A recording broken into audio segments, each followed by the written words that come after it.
Так, ассаламу алейкум жалпыңыздарга достор. Кандайсыңар, жакшысыңарбы? Бул сокол сапсан. Бул дүйнө жүзү боюнча эң тез учкан куш. Соколдордун катарына кирет, сапсан деп аталат.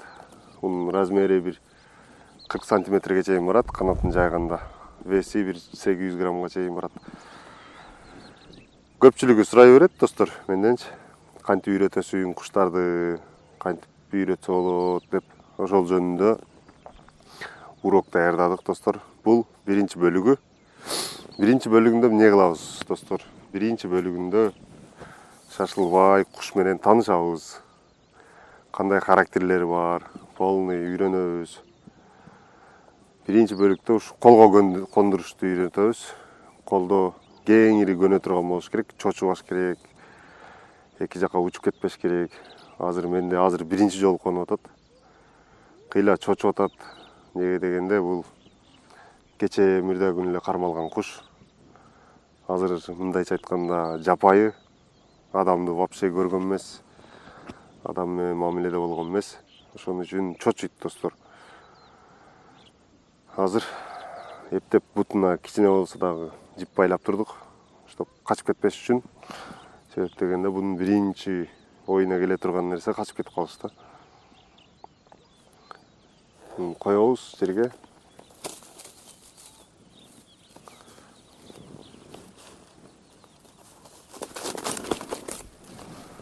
Ушундай болот достор. Утуру качышканга аракет кылат. Анан ондой колго конгонду үйрөтүш керек. Основной. Биринчи задача ошол. Адам менен кеңири мамиледе болуш керек.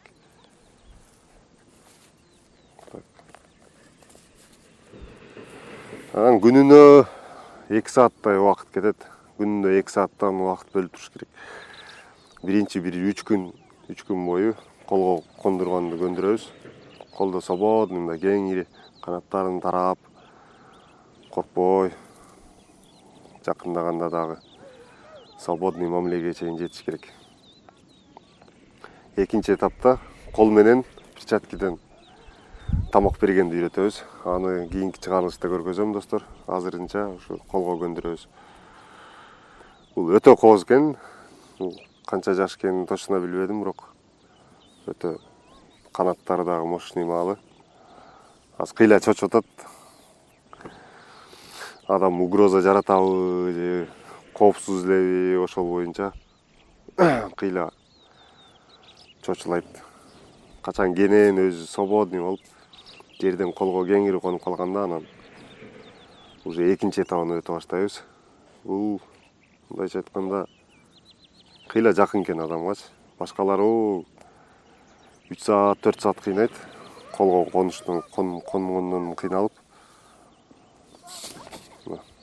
Чочуп атат. Анан тырмактары боюнча достор өтө өткүр болот. Этият болуш керек. Эгер ким багып аткан болсо, сөзсүз перчатки тагыш керек. Перчатки такпай кармай турган болсоңор, кече менин колдоруму аймап жыртып таштады, бутуна байлагышакты. Бул асманда жүргөндө дагы куштарды тебип жүрөт да. Ошол маалда кармаганда куш кыймылдай албай калат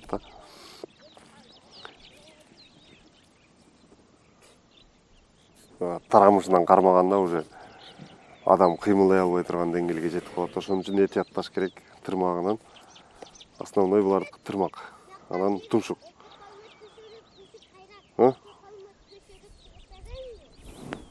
Күн да чыгып кетти.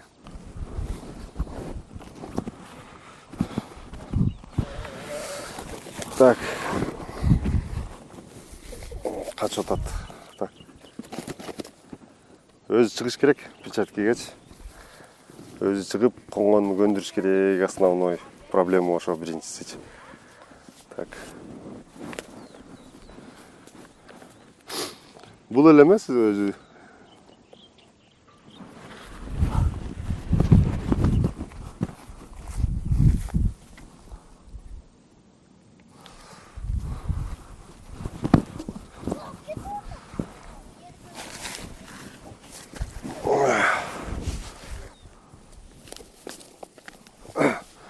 Жалпысынан өзү негизи алганда достор, бул бир эле жырткыч куш эмес.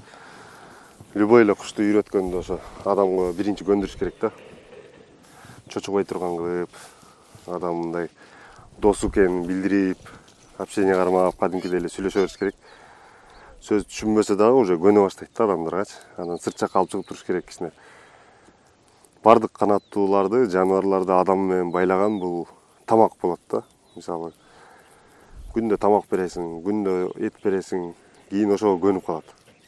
Кийин уже курсак ачканда тамакты көргөзгөндө уже келе баштайт. Азыр бул дагы кичине колго көнүп атат. Болушунча ошо жерге кондуруп, кайра колго чыгарып үйрөтүш керек. Өзүн свободный алып жүрүш керек. Азыр бунун оюнда атака кылып жүрүш керек. Эптеп качып кетип калыш керек болот да оюндачы. Неге дегенде коркот. Анан чычат. Так, секин чыгарып көрөбүз эми. Чыкчы. Достор.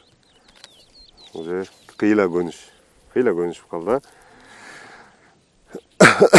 Так. Өз негизинен жакшы үйрөнүш үчүн буну балапан кезинен багыш керек да. Кичинекейинде тукумдан жаңы чыккан малынан баксаңыздар, ал вообще кетпейт. Себеп дегенде жапайы жашоону билбейт.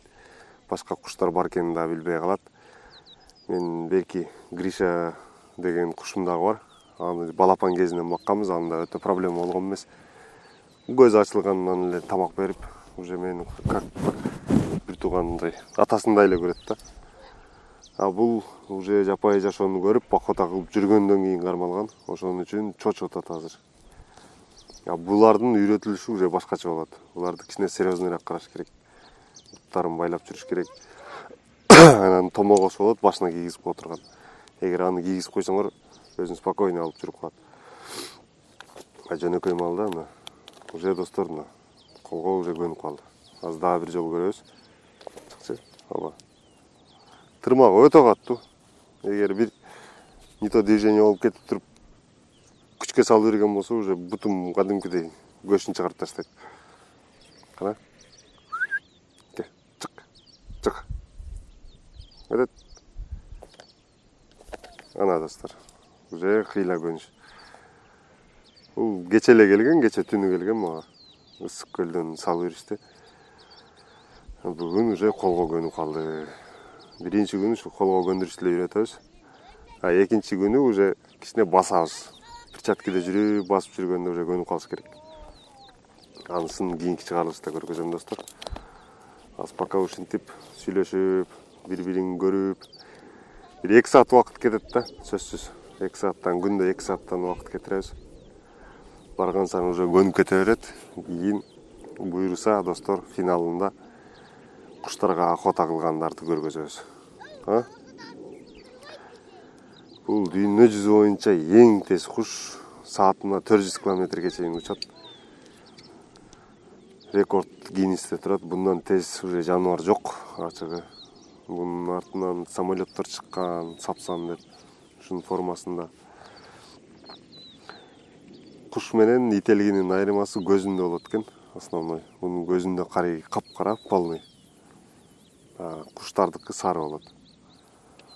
Анан бунун буту өтө катуу болот. Бийиктиктен өтө скорость менен келип тебип, жабырлануучунун башында кыргыта тепкен күндөр болот.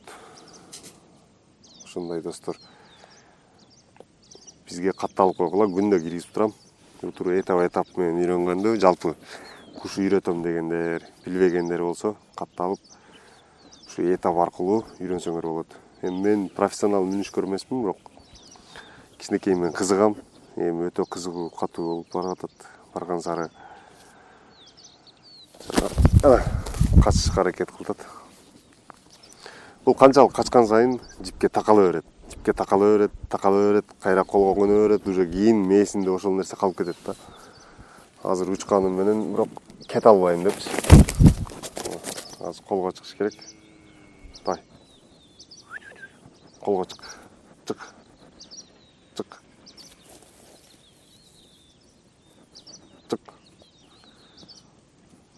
Өзү чыгышын күтүш керек, шашылбай. Өтө резкий движениянын кереги жок достор. Шашпаңыздар. Бул адам эмес, сразу үйрөнүп калбайт. Өтө сабырдык менен жетесиздер. Эгер полный этабынан өтүп до конца үйрөтүп алган болсоңуздар, бул өзүнчө бир керемет. Себеп дегенде буну илгерки адамдар дагы үйрөткөн.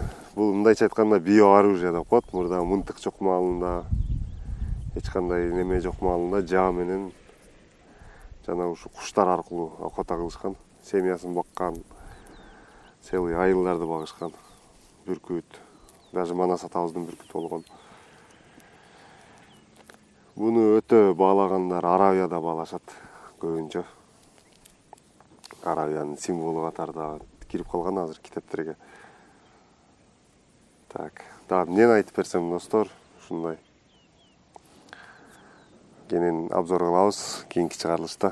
Бүгүн өзүм дагы биринчи жолу таанышып атам. Сүрдөп атам, качан айма берет деп.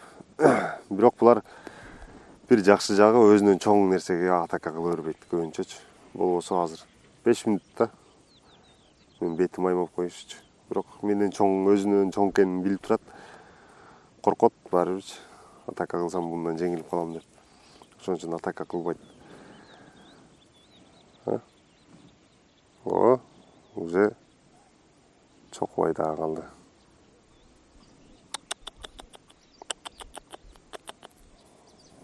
Бирок баары сүр бар, достор. 3-4 күн убакыт өтсүн, кыйла көнүп калат. Анан көнүп калгандан кийин секин чакыргандарды үйрөтөм, көргөзөм, достор.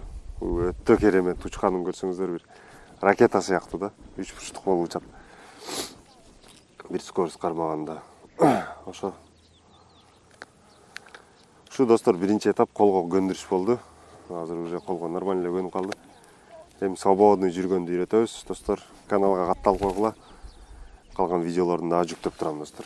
Буюрса, мощный болот,